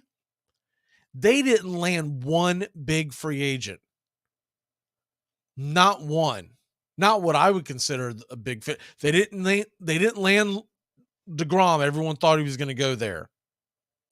They didn't land Verlander. A lot of people thought he was going to go there, with his wife being a movie star in Los Angeles, etc. They didn't land Rodon. We kept hearing it was between Los Angeles and San Francisco for Rodon. They didn't get Aaron Judge like it was rumored. They didn't get anything in the grand scheme of things. They got Noah Syndergaard, who was in the bullpen for Philadelphia when it's all said and done. And remember, they're still not going to have Walker Buehler. They're going to have a Freddie Freeman who's yet a year older. They lost Cody Bellinger. Everyone's dismissing it because they've won that division by leaps and bounds for so many years in a row. Nobody worries about it. But San Diego got a lot better. And they're going to make a real run. Now, the difference between San Diego and the Dodgers is, can San Diego be consistent day in and day out, 162 to win the division? And that's the difference between the Dodgers and the Padres right now. Right now, the Padres are star-studded. The Dodgers are the ultimate professional baseball team. But the NL Central, there's only one team I'm worried about in the NL Central, and that's the St. Louis Cardinals. And they still need to add something to be better than the Braves. And we've had their numbers the last couple of years. So I'm not worried about that. The Atlanta Braves are, in my humble opinion, I do believe that they are still the best team in the National League. I do believe they're going to prove it. But they do need to get production out of shortstop and left field to make you feel a little better about it. But look at every team. There's always a hole in your lineup. There's always a hole in your lineup. You think the Dodgers are feeling good about having Gavin Lux at shortstop every day? We're going to be right back. When we come back, Doug's going to join us. We're going to talk a little baseball, talk a little football, and get you ready for a big slate of football, and we'll get you caught up on what's going on in the Military Bowl. Duke's leading it right now, 23-7. They are on the march. We'll be back in a flash. I mean, it's not easy being me. When I was born, the doctor told my mother I did all I could, but he pulled through anyway. Hey, sports fans, it's Rod Peterson here, host of The Rod Peterson Show, inviting you to join us daily for 2 hours of Atlanta's funnest sports talk right here on WQEE. I say fun because it is. You've never heard a show like it because we make the listeners a part of the show every day between noon and 2 p.m. Eastern. You'll hear plenty of the best sports talk, including the latest on the Falcons, the Braves, and more. And who knows, you might even hear you. That's the Rod Peterson Show, daily at noon, right here on WQEE 99.1 FM. Screen pass to Trayshawn DeAndre on the right side. Touchdown! But wait a second. I think there's a flag on the play. All right, you guys got holding on number 97, right? Yeah, definitely holding. No touchdown. All right, make the call. Yeah, I mean, it was holding. So make the call. Or, we say the flag was for an excessive celebration so they can keep the touchdown and apply the penalty to the kickoff, huh? What do you say? What are you talking about? I didn't see excessive celebration. You sure? Could have sworn I saw a little nay-nay going on. What's going on with you, man? All right, look, guys, I got to be real with you. Trayshawn DeAndre just scored that touchdown. Okay, I have him on my fantasy team this week. I need these points. What? Are you kidding me? No, I'm not kidding you, Bill. I'm playing against my father-in-law this week, and if he doesn't score this touchdown, I lose. Well, I'm not going to let you make a bad call because you're in some fantasy football league. Make the call. Craig, no. If you make one bad call... This works out perfectly, Bill. I started the quarterback who threw the touchdown pass. We're going to have to ignore the holding call. I have the kicker, and I was kind of hoping that he wouldn't convert on third down, so he'd have to kick the field goal. Armchair. Enjoy sun-drenched days, epic stays, and plenty of room to roam in Greater Fort Lauderdale. Our hotels, attractions, and restaurants have taken the Visit Lauderdale's Safe and Clean pledge so you can relax and explore with confidence. When you're ready for that well-deserved staycation, our 23 miles of golden beaches await. Find wide-open spaces to hike, bike, kayak, and paddleboard. Learn more at sunny.org. Shenyang, a performance that truly matters to every one of us, is coming to the Columbus River Center for the Performing Arts, January 17th, one night only. Shenyang brings 5,000 years of civilization live on stage through choreographed dance, music combining Western and Chinese instruments in an animated backdrop. Come and see it at least once in your lifetime. Tickets at shenyang.com/GA. Welcome back to Braves Country. Mac McGee and the Armchair Quarterbacks, weekdays, 3 to 5 p.m., drive time on WQEE. McLovin? McLovin? What kind of a stupid name is that, Fogel? What, are you trying to be an Irish R&B singer? Oh, they let you pick any name you want when you get down there. And you landed on McLovin. Yeah, I was between that and Muhammad. Why would it be between that or Muhammad? Why don't you pick a common name like a normal person? Muhammad is the most commonly used name on earth. Read a book for once. Fogel, have you ever actually met anyone named Muhammad? Have you actually ever met anyone named McLovin? You look like a future pedophile in this picture, number one. Number two, it doesn't even have a first name. It just says McLovin. What? What name? What name? Who are you, Seal? I am McLovin.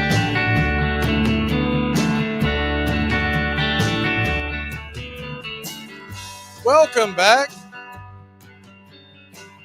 See the news there that Maverick shared with us. Tommy LaStella has been DFA'd by the San Francisco Giants.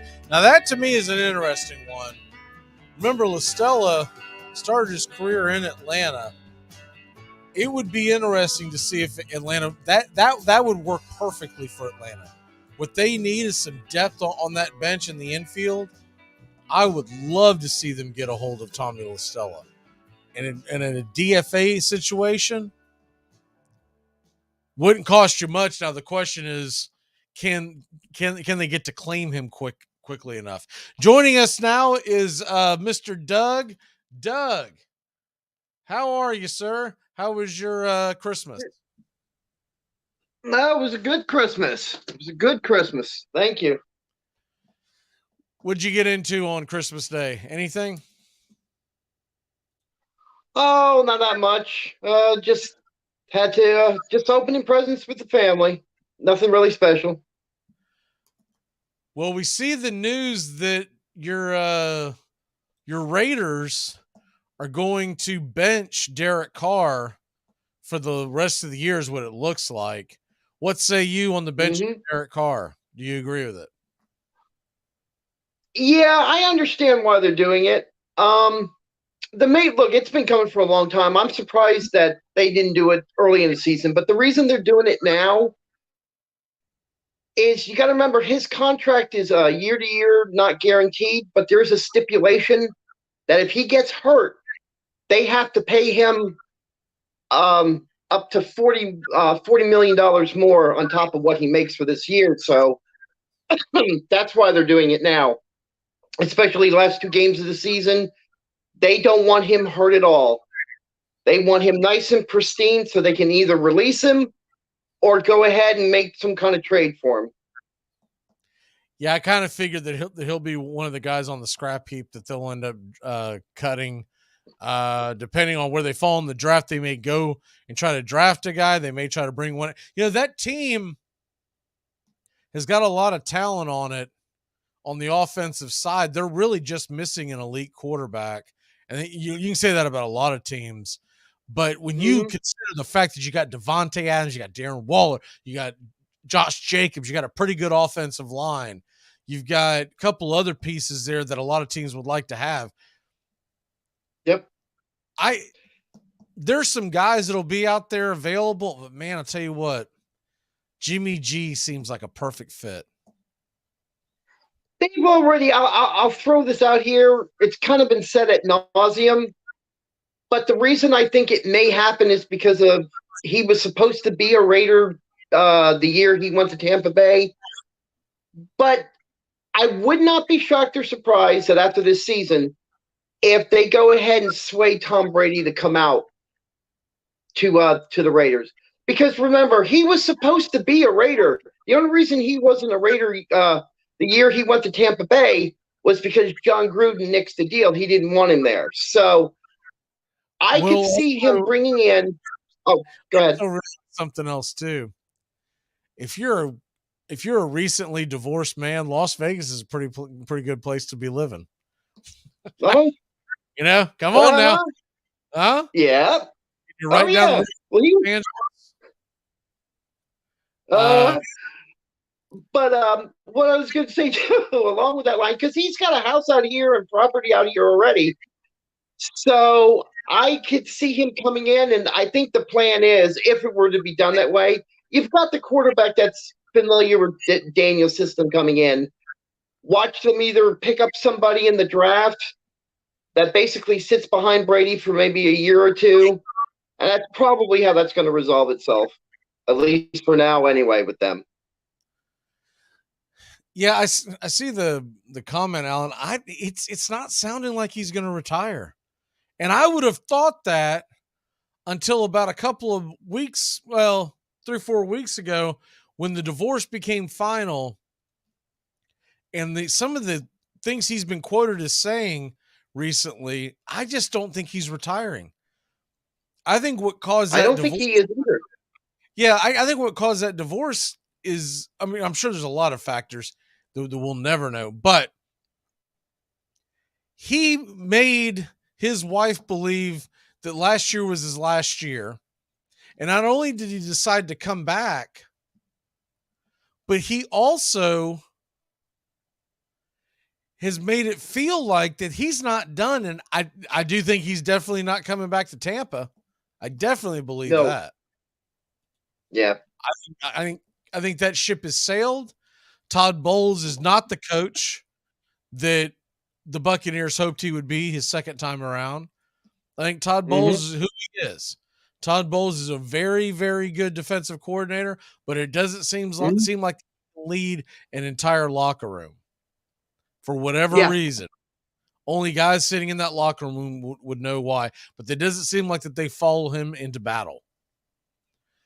And so with that being said, I don't know if he'll go to Vegas, but I could see Tom Brady end up in a number of places that is not Tampa Bay. I'm not buying him going back to New England. I know a lot of people believe that's where he'll end up, that he's going to try to go back with a Belichick one last time. I just, the old saying, you can't go home again. I just don't think I don't see him coming back. No, I don't see him coming back either. And that's the thing too. It's already like I said with my the word is that Tom Brady is already, him and McDaniels have already spoken to each other. So in passing, right. So I really, I mean, to me, it's almost like what I call 4 tuck rules out of 5. I'll be shocked if he's not a Raider for at least the next 2 years. I'd be shocked by it. Wouldn't that be irony that he finishes his career where the tuck rule began? Yes. He definitely would have. I'll tell you what, he would definitely have the toys there. I mean, when you talk about Devontae Adams, and I think he could make Mac Hollins a household name. And of course, he's got Walton. Tom Brady loves the tight end. Yep, exactly. And the rumor is out too. They're going to quickly get Josh Jacobs re-signed too. I think they're all above about it. Yeah, season that he's had, I think you have to go there. You have to. Mm-hmm. Yeah, he goes from nobody. Now he's the leading rusher, and statistically, he's the leading rusher in the NFL. So I don't think you could let him go. I know they were supposed to sign his 5th-year option, and they didn't. But McDaniels would be a fool. He'd really be an idiot if he let that man go. I'll tell you something that I would also be looking at too is just looking at the long-term stretch of that. Brady better beat the Panthers this week, because if they lose, there's a good chance that they're not even going to go to the playoffs. And very good chance I've had of keeping Tom Brady, if you're a Tampa Bay fan, is going to be out the door. He is not coming back to Tampa, especially if they don't make the playoffs. He's going to feel like it's a rebuild, and he's only got a year or 2 left. I still always remember the comment he made 5 to 7 years ago that everybody laughed at. Now we're getting closer and closer.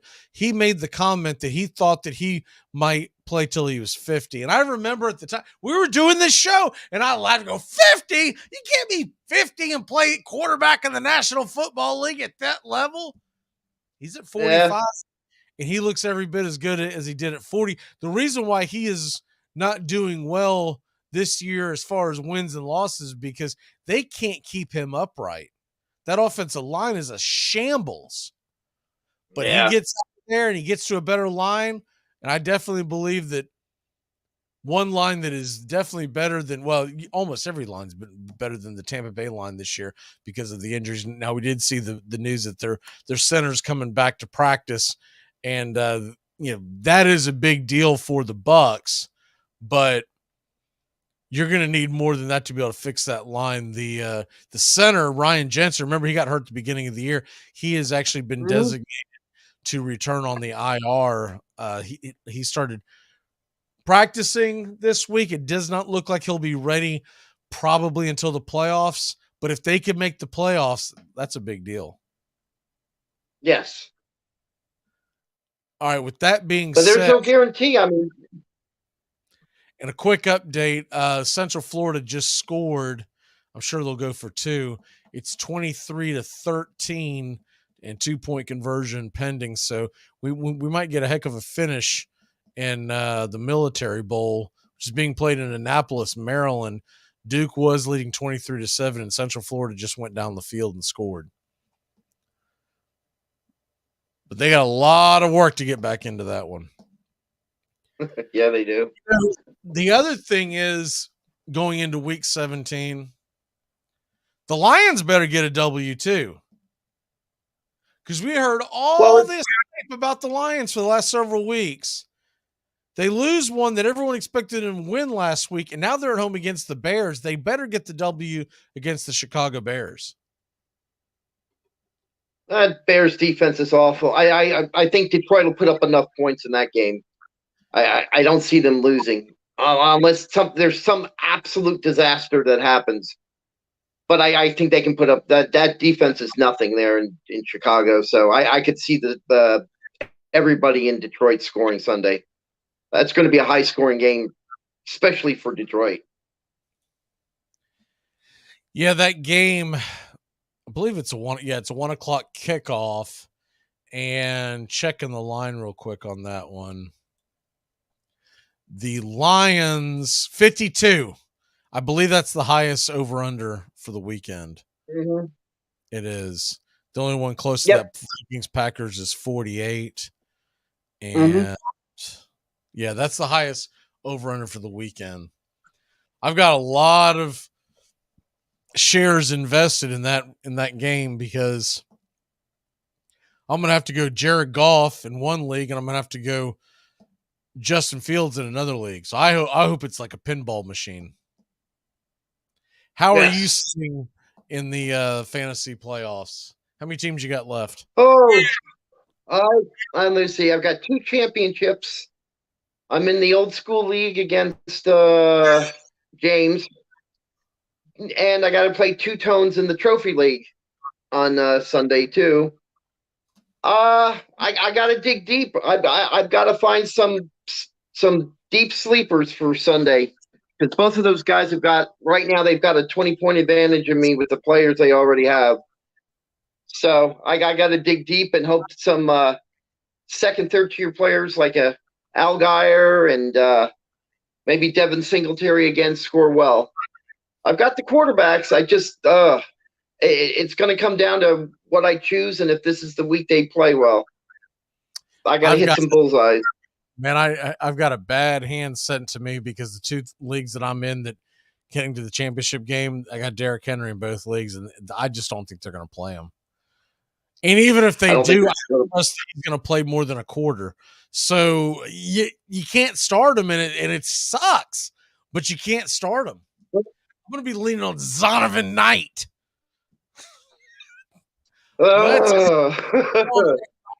Let's put a scare into everybody.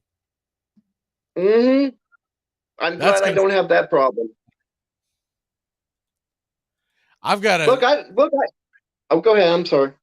No, I was gonna say I've got a dilemma whether to start Jerick McKinnon or Garrett Wilson, and oddly enough, I'm leaning towards McKinnon because even though they're getting the quarterback Mike White back for the Jets, Seattle's pass defense, that's been their strength. It's been the running game that has been where you can exploit the Seahawks. Yes. But when I look at my team versus the team I'm playing and what's projected, man, I'm 20 points projected under him.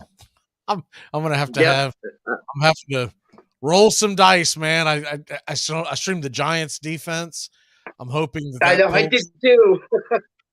I'm hoping that comes into play. I mean, they're expecting fairly nasty conditions against the Colts. Colts on a short week. I'm hoping we get a couple of defensive touchdowns. I know. Golf. Me too. Amon-Ra. I know. Right now, I've got DJ Chark and Amon-Ra I've got the Detroit Lions as my passing game right now. I don't know if I'll keep it that way, but that's what I have. I hear you. I'm in the same boat. I'm saying I'm grabbing all the sleepers from the Giants defense. Shark. Yeah, it's insane. I mean, I've never been in a spot like this where I've been that far down. And to tell you, I think it's funny too because I'm playing Tones in the Trophy League Championship, and he's definitely paying attention because the minute I picked up the Giants defense, he grabbed Jacksonville's defense. I mean, like literally 2 seconds after I did it. So I'm like, come on, man, you're already 20 points. How many more points do you need? If I were you, I would be hoping that he does start Jacksonville's defense because I don't think seems like I don't think Jacksonville's going to put all their starters in either. The Jacksonville-Houston game, the Tennessee-Dallas game, it means nothing to the Titans and Jaguars. They're all eyeing that final game, Week 18. It doesn't matter if you win or lose that game now. It's going to come down to the tiebreaker. When it's all said and done, Tennessee and Jacksonville, for people who haven't paid attention to that, Tennessee and Jacksonville are going to if Tennessee wins, they'll have the tiebreaker because they'll have a better division record. If Jacksonville wins, they'll have the tiebreaker because they'll have the head-to-head. And there's no other scenario that's going to change that, which is a strange place to be at going into Week 17. That Week 18 is going to mean something, but Week 17 is not going to mean anything.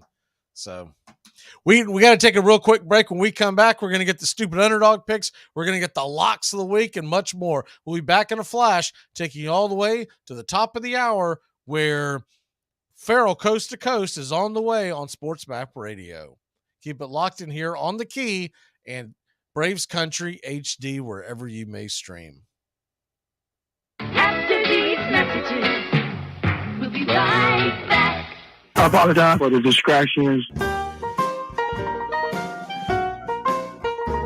The Dixie Handle Company, 5 generations of the Strickland family, have produced quality hardwood farm and garden tools, wooden shutters, and custom furniture. This small business has been owned and operated since 1992 and ships to customers across the world. If you're looking for the highest quality tool handles, Dixie Handle Company is your place. Every item is hand-picked to your specifications. If it's made of wood, they do it. Call now, 931-722-3395. That's 931-722-3395. Or go online to DixieHandle.com. The Dixie Handle Company. Welcome to Craftsmanship, a proud sponsor of Braves Country Baseball.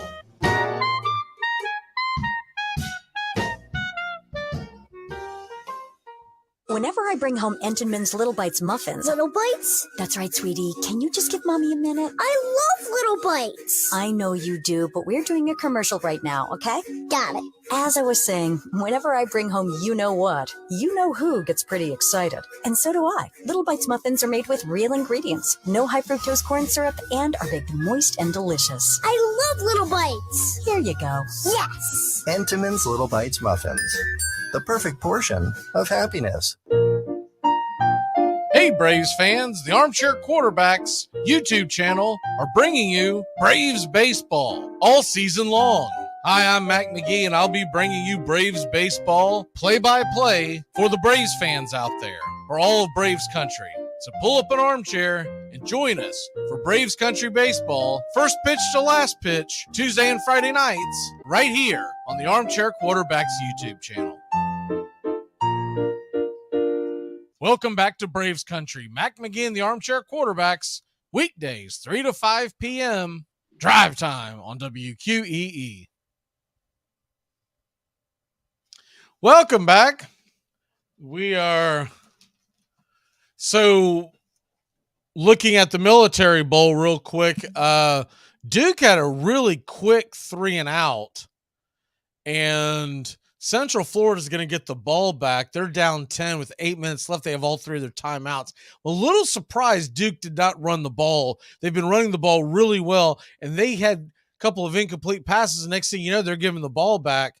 So it's not quite over yet. The touchdown that was scored earlier, the 2-point conversion failed. So it's a 10-point game. It's 23-13, and that's where we stand in the Military Bowl. 5:30 Eastern, you're going to get Arkansas versus North Carolina. And then, of course, the game I've been looking forward to all day, North Carolina and Oregon, is at 8 o'clock. Should be a really fun game. All right, Doug, time to do your stupid underdog and your lock of the week. Give you the stupid underdog that's already been taken. Stephen Troche took North Carolina, and his lock was the Carolina Panthers. So he had a Carolina flavor. I think it's because he was visiting in North Carolina. See, he went with the Panthers. But there you have that. What is your stupid underdog for the week? Okay. Stupid underdog for the week is not that stupid, but I'm going to take in the pros, I'm taking the Rams to win. If I could find who they were playing. I've got the Rams. They're supposed to lose by a touchdown. After what I saw last week, I could see them upsetting this week as well. Okay. The Rams and the Chargers. I could see the Chargers blowing this game. So Rams 6.5 is the spread today. So Doug's taking the Rams 6.5. Okay. Last week, to get you caught up on what was going on there, last week you had Seattle. Yeah. And they were, what was the final score on that game? See, where were we at here? Let me double check that real quick and get you caught up on where we're at on the standings. Seattle. Can't find it for whatever reason. Here we go. 24. So they did not cover the spread. So you fell to 30. Mm-hmm. And the Falcons did not cover the spread. So Bobby lost 2, and I lost 2 as the Bears got absolutely pummeled. Man, that was a terrible pick by me. Going to the home stretch, realistically, you, Bobby, and I are the only ones with realistic shots. And Joey took Washington, and they got crushed. So he and Troche and Tones are all down around the Mendoza line. So I'll do my pick on probably Friday, but because I don't think there's a game tomorrow that I would take the stupid underdog on. So I'm gonna hold off mine on Friday and pick something over the weekend. Okay. But I've got a 1.5? 1.5 point lead on Bobby right now, and you're within 17. So if you get that, you can definitely make up some ground, and then the final week you may have to swing for the fences because you'll need the big W. But I figured as much. Should have a lot of games, a lot of interesting. That final week of the season is going to be interesting too, because you're going to be playing the game of, okay, I'm trying to pick an underdog, and who's playing? Who cares if they win in week 18? That's going to be the big one, right? Uh-huh. Should be a lot of fun. Good. What is your lock of the week? My lock, pretty obviously, take the San Francisco 49ers. The Raiders are playing a preseason game before next preseason. 49ers are going to destroy the Raiders this weekend, guaranteed. Lock that up and take it home with you. So what is the score on, the line on that one? That thing has been moving ever since the announcement that Derek Carr wasn't going to play. I really wish I would have grabbed that earlier. It's at 10 points now. Okay. So San Francisco -10. That'll be your lock. Yep. Okay. Mm-hmm. And my lock of the day. Let's see. I put that out on Twitter earlier. Let me double check and see which one I actually went with because I had a couple. Here it is. I went with Duke on the money line, -160. So it looks like they're going to cover. But we'll see what happens. But pretty good so far on the hit the here we go. All right. Here's the year to date. We're 81-60-3 as a team together. So that's pretty good. Okay. I lost yesterday. Took one on the chin there, but all in all, darn good year. And we've got one more week. So I believe we're going to have a winning record. Let's be going to one heck of a slump here as a team, which would be very disappointing if that happens. We're hoping to hold on for one more week going into now when we hit playoffs, we're going to do a playoff stupid underdog. And we're going to have some options on that because you're going to have to play into, and of course, remember, we got the XFL and we've got the USFL coming back too here in about a month or so. True. So we may playing the stupid underdogs on that. I'm going to have to get caught up on who's on what team with those. I had such a hard time keeping up with the USFL last year. It bored me to tears because there were no fans in the stands. And now they've got a team out there that, looks like you're going to have the XFL and the USFL. They're going to play on top of each other at some point because the XFL is supposed to start right after the Super Bowl. And then the USFL is going to start about a month later. So they're going to be playing on top of each other, which is just a disaster if you think about it. By the way, it's not Wake Forest, excuse me. Their uniforms look just like Wake. Central Florida just turned the ball over, so there's about 5 minutes left, and Duke has a 10-point lead. Oh, okay.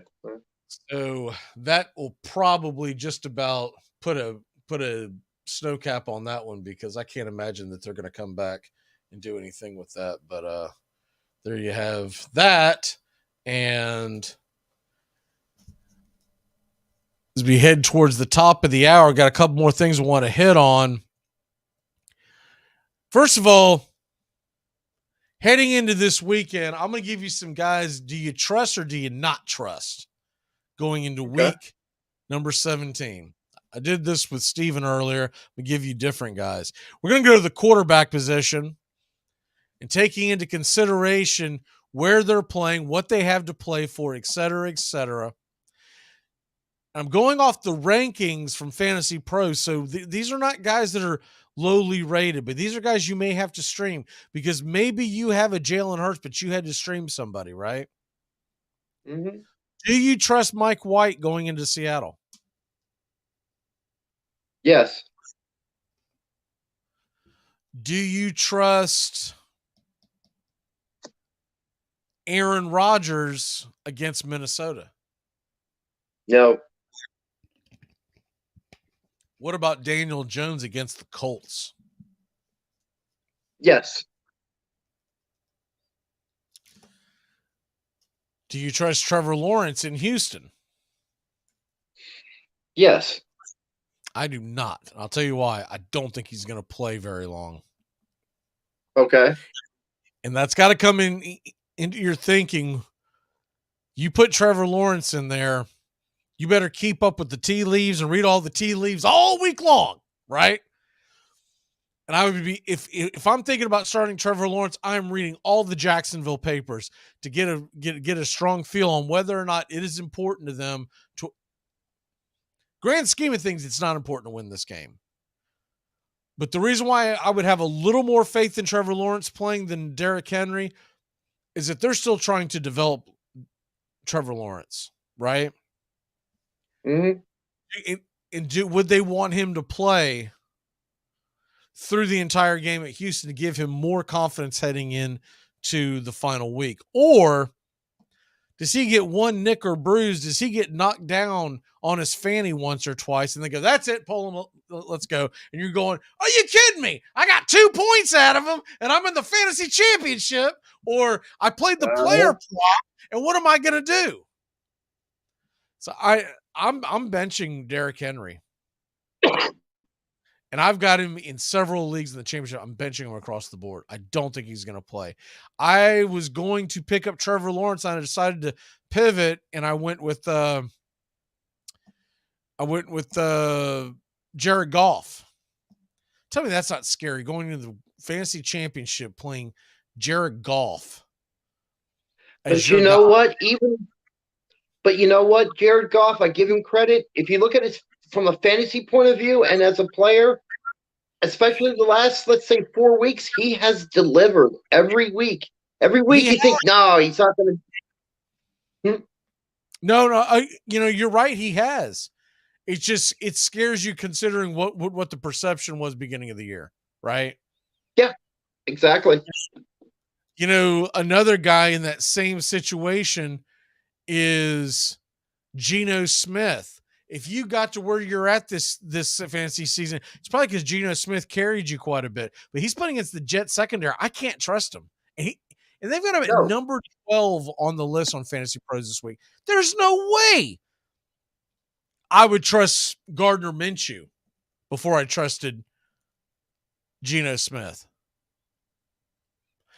Brock Purdy's number 15. I would put him in over Geno Smith. Yes, if those are your choices, yeah. Now, I wouldn't lose my mind and put Russell Wilson in, but it would be a toss-up for me if I'm putting Deshaun Watson or Geno Smith in, because Deshaun Watson gives you things with his legs that could sneak into the end zone. But there are some really questionable rankings, in my opinion, here. I don't think Daniel Jones should be top 10 against the Colts defense. And that's where they have them ranked 10th. They have them ranked over Rodgers. They have them ranked over, even Brady and company should be able to put up some points on Carolina's pass rush, and they're missing their top 2 corners going into this weekend. Mm-hmm. Yeah. I have to depend, in my fantasy leagues too. I have to depend on Mike Evans too. That's killing me too. I just got done watching him play, and that was horrific. That's rough. Talk about something I don't trust. I have no faith in Mike Evans at this point. Godwin, I would put in. Evans, I have zero faith. Yeah. That's another one I gotta drop, not drop, but I gotta bench and put somebody else in and scratch my head on who that's gonna be. Man, it. Oh, I know. It's wide open. Sam Darnold would be tempting.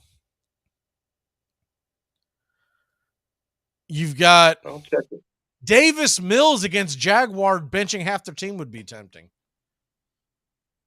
Honestly, he could have a big game. We're coming up on the end of it. What is your walk-off for the day, sir? Well, there was some breaking news, so I'm going to go with this. As my Korea's been dumped by the Mets. The Mets have told them goodbye, no deal. I knew that was coming too. I saw. I know. I knew that was coming. The Met. He thinks he deserves a 12-year deal, 10-year deal. The Mets were trying to wiggle out of it. So that's going to be funny to see where the Mets try to pivot, because there's really no one left on the market, right? No. All right. My walk off for the day is we've got Feral Coast to Coast coming up, so stay locked in. Ryan O Radio Penitentiary is 7 a.m. to 10 a.m. tomorrow. Rod Peterson Show noon to 2 and Sports Beat 2 to 3. We'll be back tomorrow 3 to 5, getting you ready for Thursday night football, getting you ready for the Cheez-It Bowl, Florida State and Oklahoma, which should be a good one, and a whole slate of college football and NFL football. Tones will be with us tomorrow, and Justin Waller will be with us tomorrow. I'm sorry, I said Tones. Joey and Waller will be with us tomorrow. We will see you mañana. Y'all have a great rest of your evening. Keep it locked in here for Sports Map and Feral Coast to Coast. Goodbye, sweetheart. Well, it's time to go. We're back tomorrow with another show. Well, unless we're fired, we'll talk to you then. Goodbye, sweetheart. Goodbye. Goodbye. Guys and gals, it's time to go. We'll see you on the next show. Same bat time, same bat channel. Thanks for listening to Braves Country with Mac McGee and the Armchair Quarterbacks on 99.1 FM WQEE, The Key in Noonan, Georgia, and simulcasting on youtube.com/@Braves Country. Braves Country comes your way weekdays, 3 p.m. Eastern to 5 p.m. Eastern. Please follow, like, and subscribe today. Armchair Quarterback Radio, your first choice for Southern sports. Something of the 5th of September. Something of the 5th of September. She said a lot that I can't remember. Something of the 5th. Can I get another cigarette, please? Can I get another cigarette, please? Yeah, I know I live to regret it. Just give me another cigarette, please.